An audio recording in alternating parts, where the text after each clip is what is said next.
시간입니다. 천국을 소망하는 삶. 천국을 소망하는 삶. 여러분에게 천국은 어떤 곳인지 궁금합니다. 환상적인 곳일까? 따분한 곳일까? 천국에 가면 이건 좀 있으면 좋겠다. 뭐 그런 바람이 혹시 있는지 모르겠습니다. 비록 천국일지라도 천국에 골프장이 있으면 얼마나 좋을까? 골프 좋아하시는 분들은 그런 생각 해볼 수 있죠. 천국의 그림, 환상적이지 않겠습니까? 낚시를 좋아하시는 분들은 뭐 천국 호수에서 숭어를 낚고 광어를 낚는 그런 삶을 살아간다. 뭐 그것도 나름대로 이렇게 재미있을 것 같습니다. 천국에 삼겹살이 있으면 얼마나 좋을까? 사실 우리가 천국을 생각하면 통상 듣는 말이 뭡니까? 천국에서는 오늘 이렇게 예배 드리는 것처럼 영원토록 예배를 드린다. 근데 그 말을 들을 때, 와, 너무 좋겠다. 신앙인이니까 그렇게 표현은 하는지 모르지만 솔직히 이렇게 11시에 모여서 순서에 따라서 곡을 부르고 기도를 하고 설교를 듣고 이런 게 영원히 지속된다. 그거에 대해서 여러분, 너무 좋습니다. 뭐 좋아한다는 걸 제가 꼭 부정하고 싶지는 않습니다. 근데 사실은 주님께서 말씀하신 것만 우리가 생각해도 천국은 예배라는 것이 그렇습니다. 주님은 우리의 몸이 하나님 앞에 드려지는 산 제사다. 그렇게 말을 했습니다. 꼭 어떤 틀에 박혀 있는 형식의 예배가 아니라 우리 몸이 움직이는 모든 내용이 예배가 된다 말씀하셨죠. 그런 면에서 보면 천국에서 어떤 삶이 펼쳐질지 정말 우리가 다 알 길이 없죠. 정말 말씀드린 그냥 유머 같지만 골프장이 있을 수도 있습니다. 호수가 있을 수도 있어요. 낚시를 할 수도 있어요. 그러나 우리 마음속에 그 구체적인 내용은 우리가 다 담아내지를 못합니다. 그냥 천국 하면은 우리의 오감을 통해서 제한된 생각만 우리는 할 수 있기 때문에 그렇습니다. 그래서 간헐적으로 천국에 대한 영적인 미각을 경험하는 게 굉장히 중요합니다. 그래서 신앙생활 하다가 은혜 받았다 이런 표현이 뭡니까? 간헐적으로 하나님 나라의 영광을 맛봤다는 거죠. 근데 그 짧은 순간 은혜를 받고 그 경험을 한 것이 자기 삶에 굉장한 변화를 일으키는 그런 것을 여러분이 경험할 수도 있고 주변 사람을 통해 경험할 수도 있습니다. 하늘의 영광이라는 것이 얼마나 강력한 힘을 가지고 있는지 우리가 가늠할 수 있다는 것입니다. 천국은 행복의 집합체입니다. 그래서 행복이 극대화된 상황, 우리가 너무너무 좋은 일이 있을 때, 그런 환경을 만났을 때 사람들이 자기도 모르게 나오는 말이 뭡니까? 천국 같다. 여기가 천국 같다. 그런 생각을 하죠. 천국은 바로 그런 동경의 자리다라는 겁니다. 행복이 충만한 곳이에요. 충만한 곳. 영국의 작가인 리차드 쉐리던이라는 사람이 행복을 이렇게 정의를 했습니다. 행복은 내가 사랑할 대상을 두고 있는 것이고 해야 할 일이 있는 것이고 바라며 기대하는 무엇인가가 있는 것이다. 이게 행복이다. 뭐니 해도 행복은 사랑할 대상이 있다는, 사랑할 사람이 있다는 것. 우리 해야 할 일이 있다. 그리고 내가 마음에 기대하며 살아가는 소망이 있다. 이게 천국의 한 요소요, 행복의 요소다라는 것입니다. 천국에 대해서 우리 신앙인들이 불행하게도 많은 생각을 갖지 않는 경향이 있습니다. 천국이라는 개념이 장례식장에서 한번 떠올릴 만한 저 사람이 돌아가셨구나. 나도 죽을 수 있겠구나. 장례식장에서 한번 생각해보는 장소로 우리가 천국을 생각할 수 있습니다. 그러나 사실 신앙인들에게 있어서 천국이라는 것은 가장 중요한 주제요, 절대적인 가치라고 할 수 있습니다. 어떤 사람은 이런 멘탈을 가지고, 가치관을 가지고 있습니다. 죽음은 끝이지. 뭐 죽음 후에 무슨 세계가 있다고? 죽음 후에 삶에 대한 무용론을 가진 사람들이 있습니다. 그 또한 어찌 보면 믿음이죠. 죽음 후에 아무것도 없다. 이것도 믿음입니다. 그러나 그 사람도 물론 100% 자신할 수 있는 생각은 못 됩니다. 죽어보지 않았으니까. 우리가 죽음 너머에 계신 예수님이 이 세상에 오셔서 우리에게 전해준 말씀 때문에 우리는 죽음 후의 세계를 믿는 것 아닙니까? 그러나 우리가 불신자에게, 예수를 모르는 자에게 죽음 후에 천국이 있습니다, 지옥이 있습니다, 그런 말을 할 때 사실 우리의 말도 100%는 안 됩니다. 우리가 죽어보지 않았으니까 우리의 말도 어찌 보면 그들에게 50%밖에 전달이 안 될 수 있습니다. 유명한 수학자요 철학자인 파스칼이라는 분이 이런 말을 했습니다. 죽음 후의 세계에 대해서 준비하지 않고 살아가는 사람, 천국을 생각하지 않고 살아가는 사람은 인생에 도박을 거는 것이다. 그럼 도박이라고 이야기를 합니다. 그러면서 수학자이니까 또 철학자이니까 이렇게 논리적으로 설명을 했습니다. 당신이 한 생애를 살다가 죽었을 때 아무것도 없다, 죽어봤더니 나땡이더라, 그러면 당신은 이득도 없지만 손해도 없다, 그렇게 이분이 되는 것입니다. 근데 만약 죽었는데 천국과 지옥이 현실로 다가온다면 그때는 어떻게 할 것인가? 얼마나 끔찍한 일이 벌어지냐라고 도전을 합니다. 굉장히 설득력이 있는 이야기라고 생각합니다. 그래서 한간에서는 천국과 지옥에 대한 보험을 드는 그런 사고를 또 생각할 수도 있습니다. 오늘 본문의 이야기는 부자와 나사로의 이야기입니다. 이 부자와 나사로의 이야기 속에 하나님께서 하늘세계 창문을 조금 여시고 땅에 있는 저와 여러분에게 그 하늘의 세계를 약간 맛볼 수 있는 기회를, 은혜를 우리에게 제공하고 있습니다. 오늘 이 본문 속에서 우리가 한번 천국에 대해서 조심스럽게 창문을 열고 우리의 다음 세상에 대해서 한번 생각해 보기를 원합니다. 먼저 첫 번째로 중요한 전제를 이야기하는데 그것은 이것입니다. 모든 사람은 반드시 한 번 죽는다라는 것입니다. 우리가 천국과 지옥을 논하기에 앞서서 더 중요한 사실은 반드시 우리는 한 번 죽음을 맞이한다라는 것입니다. 22절을 한번 같이 읽어보겠습니다. 21절 시작. 이에 그 거지가 죽어 천사들에게 받들려 아브라함 품에 들어가고 부자도 죽어 장사되매. 오늘 성경에 등장하는 나사로와 부자가 죽었다라는 거죠. 부자도 죽고 나사로도 죽었습니다. 가난한 자도 죽고 부자도 죽습니다. 건강한 자도 죽고 병약한 자도 죽습니다. 명예가 높은 자도 죽고 평범한 자도 죽습니다. 모든 사람은 한 번은 죽게 된다. 부자의 삶을 말하면서 오늘 19절에 이렇게 말을 합니다. 한번 읽어보겠습니다. 한 부자가 있어 자색 옷과 고운 베옷을 입고 날마다 호화롭게 즐기더라. 그런데 나사로라 이름하는 한 거지가 헌데 투성이로 그의 대문 앞에 버려진 채 그 부자의 상에서 떨어지는 것으로 배불리려 하며 심지어 개들이 와서 그 헌대를 핥더라. 이 부자의 삶을 묘사하면서 자색 옷과 고운 베옷을 입고 날마다 호화로운 잔치를 벌이며 살았다.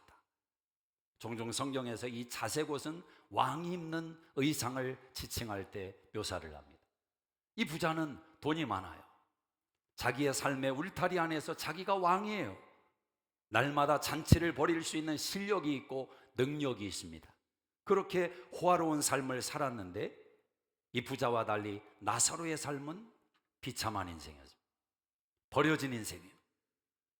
부자의 쓰레기통을 뒤져가며 살아가는 인생, 그렇게 목숨을 연명하고 있는 이 나사로에게 더 끔찍한 것은 개들이 와서 핥은 몸의 연약한 부위를 핥고 있었다라는 거예요. 요즘 우리가 바라보는 홈리스보다 더 불행한 인생, 더 처참한 인생의 모습을 나사로가 살고 있었다는 겁니다. 자, 이 두 이야기를 하면서 성경은 아주 단순한 진리를 우리에게 강조하고 있는 것입니다. 모든 사람은 반드시 죽는다. 부자도 죽고 나사로도 죽는다. 그들의 관의 가격은 다를 수 있습니다. 그들이 묻힌 땅의 값어치도 다를 수 있습니다. 그러나 분명한 것은 두 사람은 함께 죽음을 맞이합니다. 그러나 그 죽음 후에 나사로와 부자의 삶은 완벽하게 체인지되는 것을 보게 됩니다. 나사로는 아브라함 품에 안겨 안식을 누리고, 반면에 이 부자는 지옥불에서 고통받으며 신음하고 있습니다. 여러분, 예수님의 이야기가 부자는 지옥 가고 거지 나사로처럼 고통받고 이 세상에서 몸부림치던 인생은 하나님이 천국으로 데려가신다, 이야기를 하는 것입니까? 아닙니다. 천국은 분명히 성경이 우리에게 말씀합니다. 예수의 이름으로 들어가는 것입니다. 이 땅에서 어떻게 살았느냐를 가지고 천국에 들어가는 티켓을 얻는 것이 아닙니다. 믿음으로 예수 그리스도의 공로를 힘입어서 하나님 나라에 들어가는 것입니다. 지금 예수님이 말하고자 하는 것은, 그 본질은 무엇입니까? 바로 이것입니다. 이 세상이 전부가 아니다. 이 세상이 전부가 아니다. 죽음 후에 반드시 심판이 있다. 천국이 있다. 지옥이 있다. 예수님은 이 부자와 나사로를 통해서 그 사실을 우리에게 강조하고 있는 것입니다. 여러분, 인생이 얼마나 짧은 것입니까? 저보다 연배가 많으신 분들에게 죄송하지만 아마 나이가 한 해 안에 들어갈수록 시간, 달력을 떼는 이 움직임이 빨라진다고 고백들을 합니다. 왜 이렇게 빨리 가는 것입니까? 어제 뗀 것 같은데 4월 달이 이제 5월이 됐고, 이제 다음 주면 또 6월 달로 5월 달도 이제 떼야 됩니다. 너무너무 빨리 가는 거죠. 이렇게 빨리 지나가는 인생 속에서 우리의 시간과 우리의 관심과 우리의 물질을 쏟아부으며 우리는 인생을 살아갑니다. 저는 성경을 읽을 때 그 3이라는 숫자에 대해서 참 영적인 의미가 주님에 의해서 담겨 있다고 생각합니다. 삼위일체 하나님 때문에 그런지 3이라는 각도의 신앙관이 참 많습니다.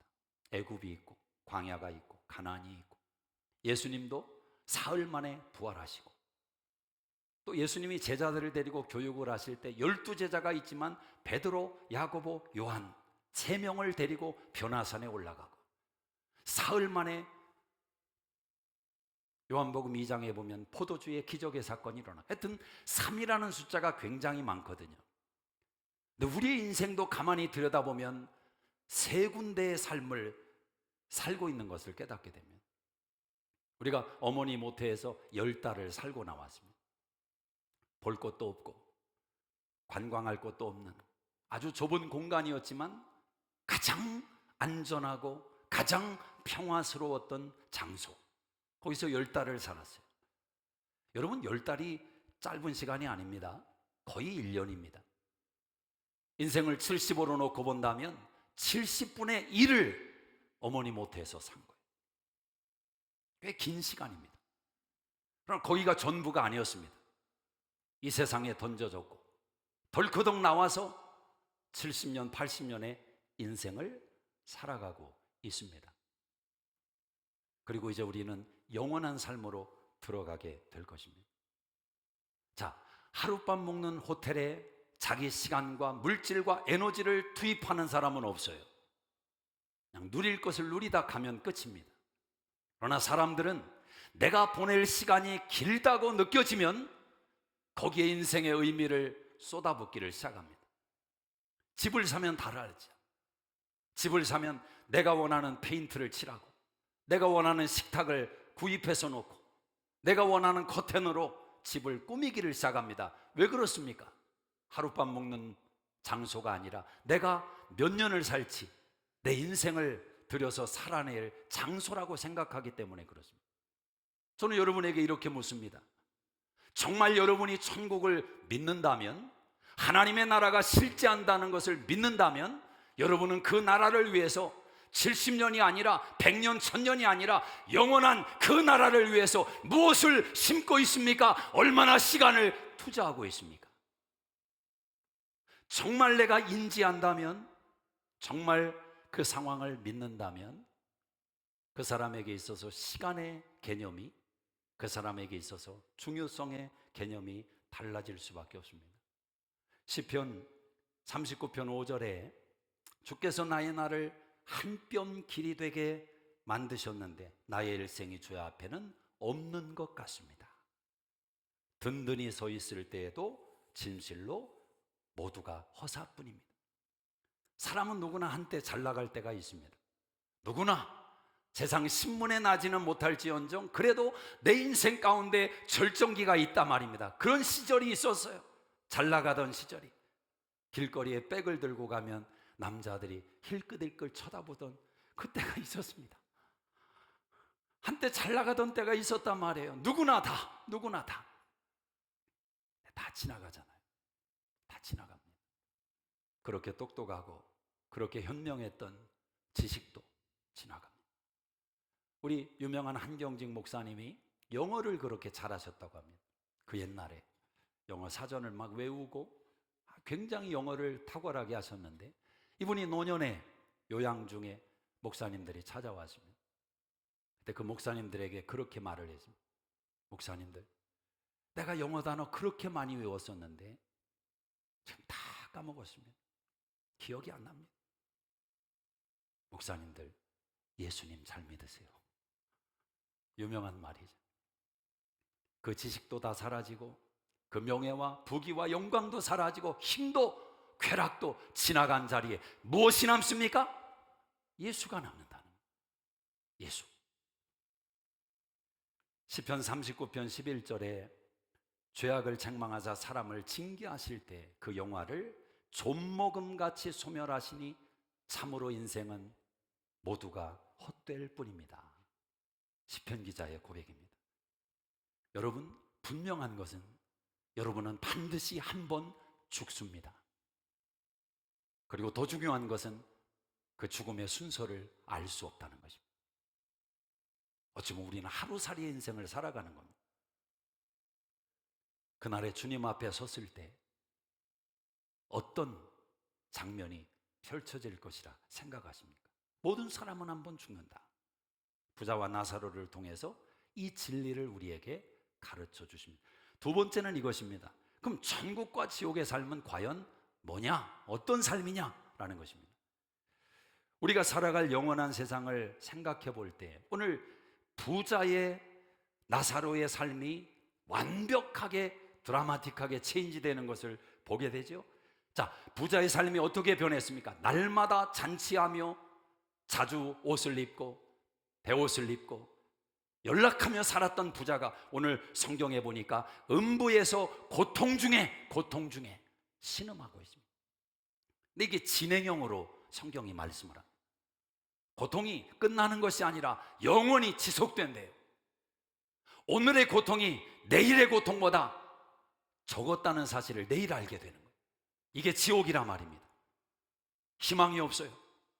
변화의 소망이 없어요. 저 유명한 단테의 신곡에 보면 지옥편에 이런 문구가 있습니다. 지옥에 들어갔더니 이런 팻말이 보이는 겁니다. 너의 희망을 버리라. 여기는 희망이 없다는 것입니다.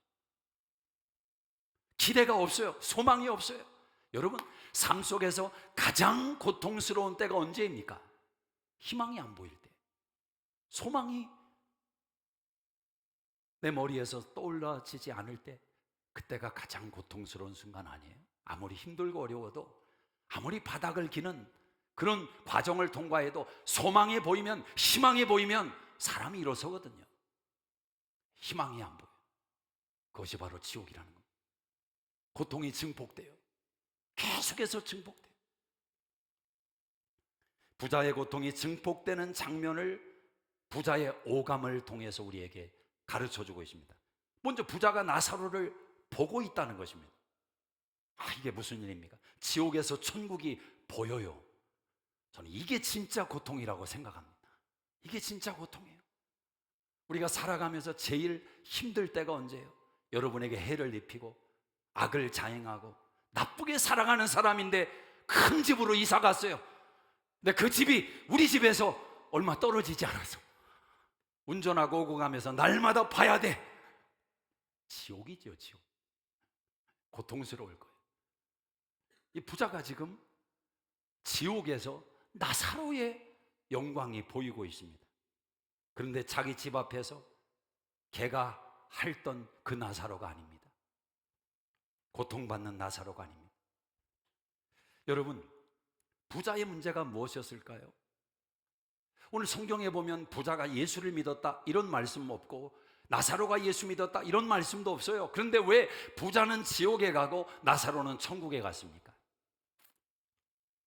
이 땅에서 너무 좋게 영광을 누리며 살았으니까 너는 그렇게 살았는데 천국까지 가면은 안 되지. 그래서 벌을 준 것이고, 나사로는 너무 힘들고 어렵게 고통을 받았으니까 보상으로 천국을 준 것입니까? 아니죠. 분명히 그것은 아닙니다. 부자는 왜 지옥에 갔는가? 그가 하나님을 믿었느냐 안 믿었느냐 이야기는 없지만 성경이 무슨 이야기를 합니까? 이 부자는 먼 곳이 아니라 저 멀리 아프리카가 아니라 자기 문 앞에, 자기 집 앞에서 굶주려 있는 이 나사로를 무시했습니다. 보지 않았어요. 듣지 않았어요. 개들이 그 나사로를 핥고 있는 그 이야기를 들었지만 귀를 닫았어요. 왜? 나의 쾌락과 나의 연락과 내 삶이 중요하지. 나사로의 존재가 눈에 들어오지 않았어요. 사랑하는 여러분, 깊이 들으시기를 바랍니다. 여러분이 정말 예수를 구주와 주님으로 영접했다면, 정말 천국에 대한 소망을 가지고 살아가는 신앙이 정직하게 맞다면, 저 멀리 있는 사람들의 고통까지는 차치하더라도 여러분 삶의 가장 가까이에 있는 사람들의 고통이 보이지 않고 들리지 않는다면 여러분이 믿는 하나님은 정말 누구인지 질문해 보셔야 됩니다. 부자는 보이지 않았어요. 들리지도 않았어요. 쾌락과 내 명예와 내 인생이 전부인 줄로 알았습니다. 그 부자가 죽음 후에 나사로를 보는 겁니다. 근데 나사로는 더 이상 그 이전의 나사로가 아니라는 거죠. 역전되었어요. 역전되었어요. 자, 이 부자 보세요. 이 상황에 정신까지도 멀쩡합니다. 고통을 받아가면서, 그럼 너무 고통을 받다 보니까 정신이 획 돌아야 되는데, 지옥은 고통을 받고 있는데 정신은 또렷해. 야, 이 고통은 또 뭡니까? 얼마나 고통스럽느냐? 24절을 보세요. 24절 시작. 불러 이르되 아버지 아브라함이여 나를 긍휼히 여기사 나사로를 보내어 그 손가락 끝에 물을 찌고 내 혀를 서늘하게 하소서. 내가 이 불꽃 가운데서 괴로워하나이다. 아버지 아브라함이요. 아버지가 아닌데, 아브라함이 아버지라면, 그 믿음이 부자에게 있었다면 부자가 이런 결과를 갖지 않았겠죠. 아버지 아브라함이여 나를 긍휼히 여기사 나사로를 보내어 그 손가락 끝에 물 한 방울을 찌고 내 혀를 서늘하게 하소서. 여러분, 여기서 지옥이 보이십니까? 지옥의 이 고통이 보이세요?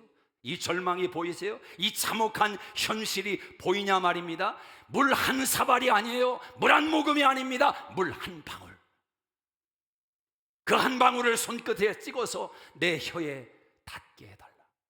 사람이 정말 고통을 겪고 고통을 겪으면 큰 생각이 들 수가 없어요.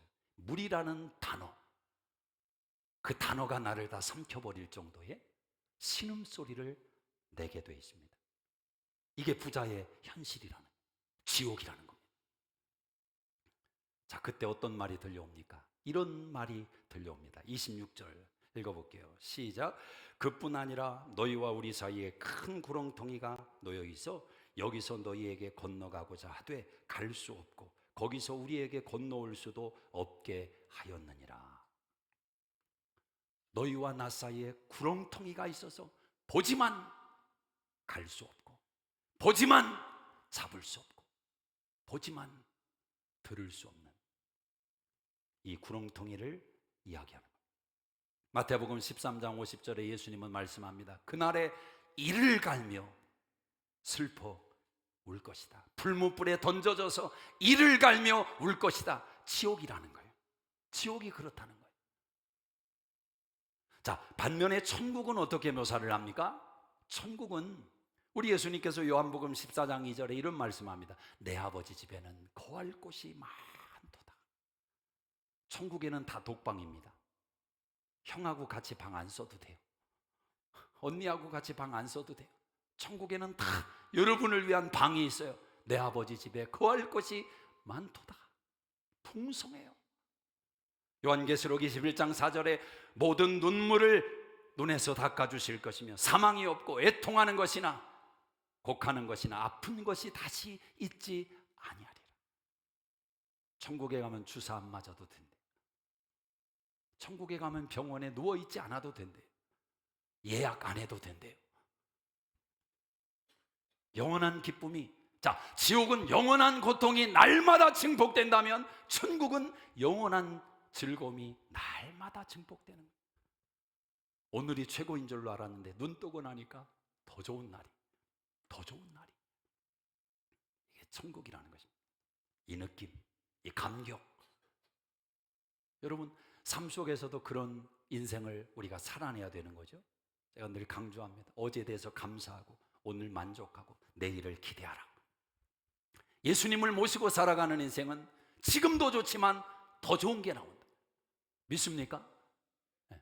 저는 여러분의 삶이 그런 인생이 되기를 주의 이름으로 축복합니다. 오늘 너무너무 좋아요. 감사해요. 힘든 것도 있고 연약한 것도 있지만 그래도 좋아요. 그런데 내일은 더 좋아져. 모레는 더 좋아져. 가장 좋은 천국이 우리를 기다리고 있기 때문에 우리는 그 믿음으로 오늘을 살아낼 수 있고 오늘의 역경과 환난을 통과할 수 있고 오늘의 기쁨에 감사할 수 있는 인생을 살아내는 것입니다. 마지막 세 번째는 이것입니다. 천국과 지옥은 오늘을 살게 하는 이유다라는 것입니다. 오늘을 살게 하는 이유다. 자, 천국과 지옥을 이야기하면 누가 더 와닿을까요? 연세가 많으신 분과 젊은 분. 아무래도 연세 많으신 분들이 더 와닿겠죠. 왜? 가깝게 느껴지니까. 근데 제가 가만히 보니까 꼭 물리적으로 가깝다고 해서 가깝게 느끼는 건 아니더라고요. 누가 봐도 내일 모레 주님 앞에 설 수 있는 병실에 누워있는 사람인데도 대화하는 거 보면 이 땅에서 영원히 살 것처럼 이야기를 하시는 경우도 있더라고요. 오히려 반대로 나이가 너무너무 젊은데도 하나님의 나라가 내일 임할 것처럼 인생을 살아가는 사람도 있습니다. 신앙이라는 것은 물리적인 나이를 뛰어넘는 것입니다. 자, 부자가 지옥에서 철이 났다는 사실을 아십니까? 지옥에서 철이 났어요. 27절을 한번 보시겠습니다. 27절 시작. 이르되 그러면 아버지여 구하노니 나사로를 내 아버지 집에 보내소서. 내 형제 다섯이 있으니 그들에게 증언하게 하여 그들로 이 고통받는 곳에 오지 않게 하소서. 아브라함이 이르되 그들에게 모세와 선지자들이 있으니 그들에게 들을지니라. 이르되 그렇지 아니하나이다. 아버지 아브라함이여 만일 죽은 자에게 그들에게 가는 자가 있으면 회개하리이다. 부자가 철이 났다니까요. 어떤 철이 났어요? 내 형제 다섯이 있는데 그 형제들이 내가 있는 이 고통스러운 지옥에 들어오면 안 되는데 어떻게 해야 될 것인가? 아버지 아브라함이요, 저 나사로를 내 형제들에게 보내서 제발 이곳에 들어오지 않도록 내 형제들에게 나사로를 통해서 말씀해 주십시오. 철이 났어요. 안타까운 것은 뼈를 깎는 고통으로 후회가 시작되고 있다는 겁니다. 이 부자의 후회가 뼈를 깎는 고통으로 시작되고 있어요. 그것이 형제들을 향한 마음으로 표현되지만 그 고통은 더 증폭되는 것입니다. 여러분, 지혜자는 간헐적으로 마지막이라는 단어를 한 번씩 떠올려 봐야 됩니다. 내 인생의 마지막. 내 인생의 마지막. 이게 왜 중요하냐면 저는 어떤 결정을 내리고 어떤 말을 할 때 그런 생각을 한번 해보는 겁니다. 내가 시간이 지났을 때 지금 이 상황에 대해서 이 말을 하고 이 결정을 내린 거에 대해서 후회할까 후회하지 않을까 한번 마지막으로 가서 그 생각을 해보는 겁니다. 그러면 지금 내가 무슨 말을 하며 지금 내가 어떤 결정을 하는 것이 옳은 것인지에 대한 좀 분별력이 생기는 것 같아요. 마지막은 오늘을 정화시키는 능력을 줍니다. 마지막은 지금을 살게 하는 힘을 준단 말이에요. 천국이 죽어서 가는 곳이지만 천국은 오늘 저와 여러분이 살아내야 되는 곳입니다. 여러분의 삶에 하나님의 나라가 임하기를 원하신다는 거예요. 자, 부자가 철이 났어요. 나사로를 보내서 내 형제들에게 제발 이곳에 오지 않게 해달라고. 이런 심정으로 사실 전도를 해야 되는데, 그죠? 옆 사람하고 한번 인사합시다. 우리 전도 좀 제발 합시다. 영혼 구령 좀 합시다. 여러분, 부자는 철이 났잖아요. 깨달음이 생겼잖아요. 이곳에 오면 안 되는데 내 형제가 이곳에 오면 안 됩니다. 근데 주님께서 아브라함을 통해 말씀하십니다. 이미 거기에는 모세가 있고 선지자들이 있다. 그들의 말을 듣지 않는다면 죽은 나사로가 살아나서 말해도 듣지 않는다. 저는 이 말에 대해서 어느 정도 동의를 합니다. 지금 베드로가 나와서 예수님이 나와서 말을 한다고 해도 믿을 사람은 믿지만 믿지 않을 자는 안 믿어요. 어떻게 하냐고요? 성경이 말씀해 주잖아요. 죽은 나사로가 살아나는 것을 봐도 판단하는 사람은 판단하고 정죄하는 사람은 정죄하고 예수님을 비난하는 사람은 비난하더라고요. 우리가 믿는 게 아니에요. 사실은 하나님의 은혜가 우리의 귀를 열어주시고 우리의 눈을 보게 하는 거죠. 부자가 지옥에서 철이 났습니다. 여러분, 만약 부자가 다시 현실로 돌아올 수 있는 은혜를, 혜택을 입었다면 과연 그렇게 살았을까요? 나사로를 무시하고 개가 핥고 있는 걸 보면서도 아이고, 어떻게 저런 인생이 되냐, 어떻게 저렇게 살아가냐, 게을러가지고 저렇지. 일면 틀린 말이 아닐 수도 있죠. 맞는 말일 수도 있죠. 그러나 멀리 있는 사람에 대한 이야기가 아니라 내 문 앞에 있는 사람, 내 집 앞에 있는 사람, 왜 그 사람이 내 집 앞에 있을까? 하나님은 나에게 요구하지 않을까?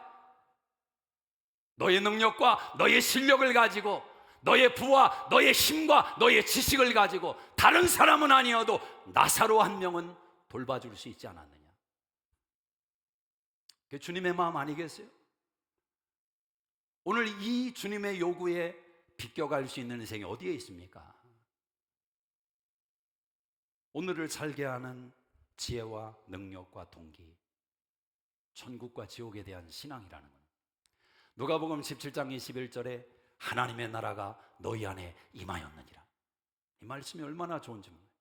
하나님의 말씀이 보물처럼 진주처럼 우리 가운데 임했다는 것입니다. 여러분, 이 땅에서 여러분의 가정이, 여러분의 삶의 자리가 하나님의 나라를 맛보는 현장이 되시기를 주의 이름으로 축복합니다. 그런 사람만 주님의 나라에 대한 기대가 더 생기는 거예요. 꽃을 바라볼 때 웃음이 나오고, 하늘을 바라보고 별을 바라볼 때 미소가 지어질 줄 아는 사람이 하나님의 나라의 영광을 사모하게 되지, 그렇지 않으면 지금 내 삶도 지옥인데 무슨 천국이 그렇게 와닿겠습니까? 하나님의 나라가 너희 안에 임하였느니라. 천국에 대한 지식은, 믿음은, 신앙은 오늘의 여러분의 삶의 방식을, 가치관을, 생각을 바꾸는 능력이 있단 말입니다. 정말 천국이 있다고 믿는다면 자신을 돌아보지 않겠습니까? 요한일서 3장 3절에 주를 향하여 이 소망을 가진 자마다 그의 깨끗하심과 같이 자기를 깨끗하게 하느니라. 천국이 있음을 믿는다면 주님 닮아가려고 할 거예요. 천국이 있음을 정말로 믿는다면 주님 영광을 바라보면서 시간과 물질과 내 지식을, 에너지를 투자하려고 할 거예요. 베드로전서 1장 6절에 너희가 잠시 여러 가지 시험으로 말미암아 고난을 받지만, 근심하게 되지만 오히려 크게 기뻐하느니라. 여러분, 근심이 있어요. 여러 가지 시험으로 고민이 있고 염려거리가 생겼어요. 그런데 오히려 기뻐한대요. 누가, 어떤 사람이 이런 삶이 가능합니까? 로마서 5장 2절에 하나님의 영광을 바라고 즐거워하는 자. 천국과 지옥이 있음을 믿고 하나님의 영광을 바라고 즐거워하는 자가 여러 가지 시험과 근심거리를 만날 때도 힘들지만 오히려 기뻐하고, 힘들지만 오히려 하나님께 영광을 돌리고 주님을 찾는단 말입니다. 하나님이 이 모진 풍랑을 딛고 일어서게 만들 것이며, 나에게 이 역경을 딛고 통과했을 때 하나님이 더 큰 은혜와 선물을 주실 것이다. 하나님이 무엇을 준비하셨을까? 내 눈에 보이지 않고 내 귀에 들리지 않지만 여호와 이레 하나님께서 반드시 나의 인생에, 우리 가정에 준비하셨다. 그걸 믿는단 말입니다. 천국은 오늘을 변화시키는 능력입니다. C.S. 루이스라는 유명한 분이 그런 말을 했습니다. 천국을 많이 생각하고 묵상하는 사람이 이 땅의 삶을 더 열심히 살고 타인을 위해서 헌신하며 봉사하는 인생을 살아간다. 저는 맞는 말이라고 생각합니다. 천국이 어떤 곳일까? 어떤 곳입니까? 여러분, 누군가, 여러분 자녀가 여러분에게 엄마, 아빠, 천국이 어떤 곳이야? 물어보면 무슨 말 하시겠습니까? 어떻게 대답하실래요? 짧은 지식으로 천국은 다 금이란다. 그러면 자녀들이 금? 나 그 금 별론데? 그러지 않겠어요? 천국은 다 꽃밭이란다. 우리 집도 꽃밭인데. 우리는 아마 이런 표현밖에 할 수 없지 않을까요? 천국이 어떤 곳이에요? 천국이요? 좋은 곳입니다. 아니, 천국이 어떤 곳이냐고요? 정말 좋은 곳입니다. 아니, 천국이 어떤 곳이냐고요? 진짜 좋은 곳입니다. 아마 그 말밖에는 할 말이 없을 겁니다. 오늘 여러분 자기 자신에게 한번 정직하게 질문해 보시. 나는 천국에 대한 소망이 있는가? 기대가 있는가? 천국과 지옥의 문제는 원어브댐이 아닙니다. 가장 절박하고 가장 중요한 주제예요. 왜냐하면 시작도 중요하고 과정도 중요하지만 마지막이 모든 것을 역전시키기 때문에 그렇습니다. 천국은 모든 것을 역전하는 힘이 있어요. 나사로의 눈물에서 눈물을 닦아주시고, 그의 몸에서 썩고 악창이 나고 냄새나는 그 고통과 아픔을 위로받고 그 품에 안기는 역전이 천국에서 일어났단 말입니다. 우리가 갈 천국이 그런 곳이라고요. 한 노구의 아프리카 선교사님이 평생의 선교를 마치고 고국으로 돌아오는 배를 탔습니다. 그 배에 미국의 대통령이 아프리카 순방을 마치고 돌아오는 그 과정에 같이 동행을 하게 되었습니다. 배가 선착장에 도착했을 때 수많은 사람들이 나와서 대통령의 순방 외교를 맞이하기 위해서 기다리고 있습니다. 군악대가 연주를 합니다. 카펫을 깔아놓고 대통령이 그 카펫을 따라서 걸어옵니다. 사람들이 박수를 보냅니다. 그렇게 대통령이 나가고 난 후에 저 뒤에서 노구의 선교사님이 터덕터덕 걸어서 배를 벗어나려고 하는데 갑자기 속에서 불편한 생각이 들었어요. 불편한 생각. 하나님에게 어린아이처럼 투정을 합니다. 하나님, 이게 뭐예요 이게? 나는 평생 아프리카에서 하나님 나라 바라보면서 복음 증거하다가 돌아오는데 한 사람도 반기는 사람이 없어요. 대통령은 저렇게 반기는데 하나님 이게 뭐예요? 그냥 어린아이처럼 한번 투정을 부려고. 그때 주님께서 부드러운 마음으로 선교사님 마음에 이런 메시지를 주십니다. My son, my son, you are not home yet. You are not home yet. 너 아직 내 집에 온 게 아니야. 너 내 집에 오면 기대해라. 사랑하는 여러분, 한번 그런 상상의 나라를 펴서 한번 연상해 보세요. 여러분이 하나님 앞에 서서 이 세상에서 삶을 마감하고 이제 주님 품 안에 들어갑니다. 그런데 갑자기 하늘이 열리면서 천군 천사와 천사장의 나팔 소리가 울려 퍼지며 빵빠레가 울려 퍼지며 누구누구가 들어온다. 전국에 메아리가 칩니다. 사람들이 박수를 치고 환호성을 보내고, 그리고 저 멀리서 희미하지만 내가 바라볼 수 있는 그분, 내가 그렇게도 사모했던 그분, 멀리서도 알아차릴 수 있는 그분, 예수님이 여러분 앞에 다가오십니다. 여러분의 손을 꼭 잡아주세요. 착하고 충성된 종아, 내가 작은 일에 충성하였음에 이 천국에서 영생을 누리거라.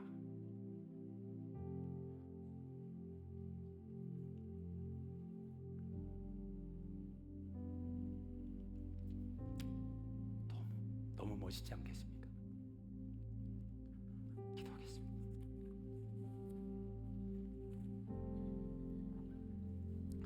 자리에서 다 일어나시겠습니다.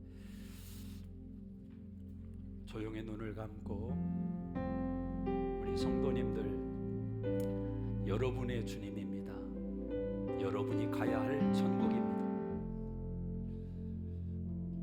그 천국을 위해서 한 번 죽는 인생인데 오늘의 삶에 그 천국이 어떤 의미가 있으며 어떤 동기를 부여하겠습니까? 정말 천국이 있음을 믿는다면 그 사람은 여기에서, 나의 삶의 자리에서 그 천국을 살아내기 시작할 것입니다. 사모하게 될 것입니다. 하나님 아버지, 천국이 마음에 심겨지고 천국이 눈앞에 그려지는 하나님의 자녀들 되게 하셔서 힘들고 어렵고 고통스러운 순간도 경험하는 이 땅의 삶이지만 내 뜻대로 되지 않고 내 기대와 소망이 물거품처럼 무너지는 수없는 경험을 하는 이 땅이지만 그래도 주님의 나라가 내 안에 있음을 믿고 그 나라를 경험하며 그 나라의 영광의 소망 가운데 힘을 내는 우리 수정교회 예배자들로 복을 내려 주시옵소서. 이 한 주의 삶이 저들에게 하나님의 나라의 삶이 되게 하여 주시옵소서.